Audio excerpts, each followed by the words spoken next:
Hello, and this is my presentation on how unions can effectively bargain with employers.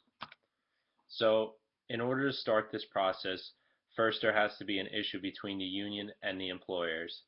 So, that would start the whole process on why employers are looking for ways to change the workplace itself. The union would then approach the management with the issues employees have within the workplace. This could be things from workplace safety, uh, the pay they're receiving, benefits they're receiving, etc.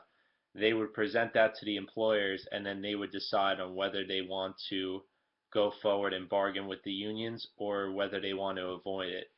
And usually the employers will bargain with them because they want to avoid strikes from the employees, which would cost them more money and aggravation in the end.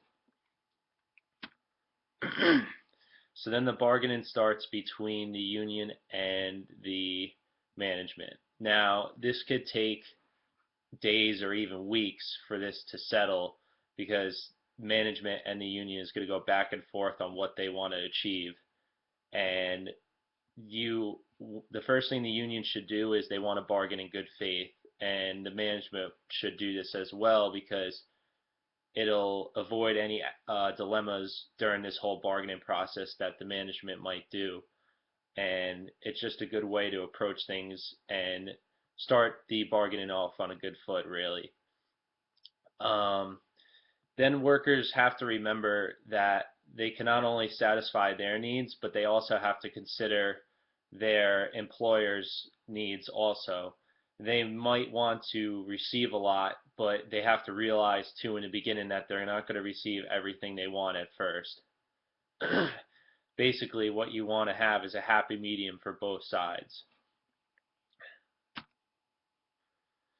So then once the union talks to the employers or management and they finally reach an agreement on the deal, they take the deal that they had received from the employers, present it to the union members, and after that the members will look over it and then there will be a vote that will take place.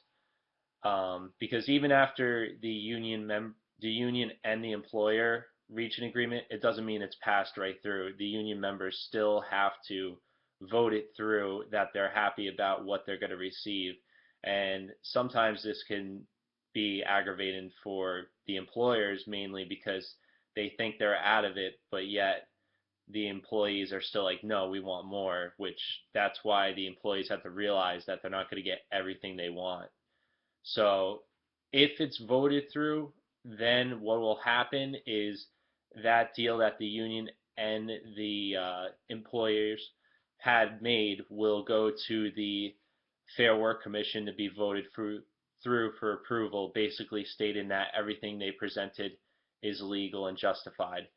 If it's voted no, then the union will go back to the management and try to work out another deal with this bargaining that they're doing, whatever it may be about. After they renegotiate and they reach an agreement again, it'll go back to union members for vote. So, what to remember for the unions when they're bargaining? Well, first is definitely don't expect too much at first. Work slowly towards progress. It's not going to happen overnight. You have to realize that, and you just have to take small steps as you go. Another thing to do is picture yourself in management's shoes. Um, you want to visualize that because it'll give you a more realistic aspect of where they're coming from also, and how even bargaining with the union, it's going to affect them in cost for the business. Um, Before the whole bargaining process starts, the union members have to have a discussion with their representatives of the union of what they want to achieve before it even begins and what their backup plan is in case their first goal for bargaining fails. This way, they always have something to back up on, and it'll make the whole process a lot more organized and easier. And then finally, you want to figure out which way to bargain with the management. That's usually for union representatives.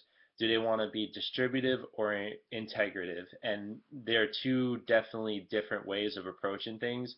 So they should figure out, plan ahead, rehearse it with their own members before they go to the management to bargain, because it'll make the process a lot more organized and they'll have a better chance of achieving better results that way.